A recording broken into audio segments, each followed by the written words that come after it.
Pagkabukas pa nga lang namin ni Mrs. Buti may binamahan na agad. Una ko nga pala sinindahan dito yung kalan, sabay nilagay ko na nga pala dito yung kawali. Nung mainit na nga pala yung kawali ay naglagay na nga pala ako dito ng second hand na mantika bago ko nga pala nilagay dito yung mga itlog. Medium rare nga lang pala ang gustong pagkakaluto dito ng customer kaya nilagyan ko na nga pala to ng MSG sa ibabaw. Pagkapangin ko nga lang pala sa itlog yung mainit na mantika para mas mabilis siya maluto. At pagkaluto nga pala nito agad ko naman sinalang dito yung Hungarian hotdog. Basic nga lang pala ito maluto guys, aantayin mo nga lang pala siya mag golden brown bago mo siya hanguin. Pagkatapos nga nun, nagpainit nga lang pala ulit ako dito ng kaldero bago ko nga pala ulit nilagay dito yung mga mantika. Gagamit nga lang pala ako dito ng heat measurement bago ko nga pala ilagay dito yung mga pork chop. Once na bumubula-bula na nga pala siya, ibig sabihin ay sobrang init na niya at pwede nyo nang ilagay dito yung mga pork chop na pipirtuhin nyo.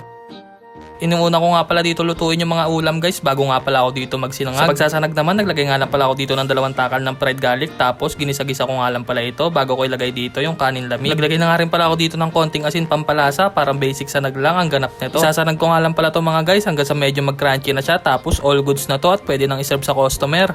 Ako nga pala guys yung nakatoka sa mga pagluluto nito mga pagkain at si Mrs. naman sa pagpiprepare. Nagtakal na nga pala dito si Mrs. ng 2 sandok na fried rice tapos nilagyan na nga pala ito ng mga itlog. Nilagay na nga rin pala dito ni Mrs. yung Hungarian sausage at binalit niya nga pala ito dahil hindi magkasya. Ganon din yung pork chop, bagong niya nga pala ito nilagyan ng mga condiments na ketchup at kutsara bago niya to balutin. Sakto naman nakakarating na ng customer kaya inabot ko na agad sa kanya itong mga order niya.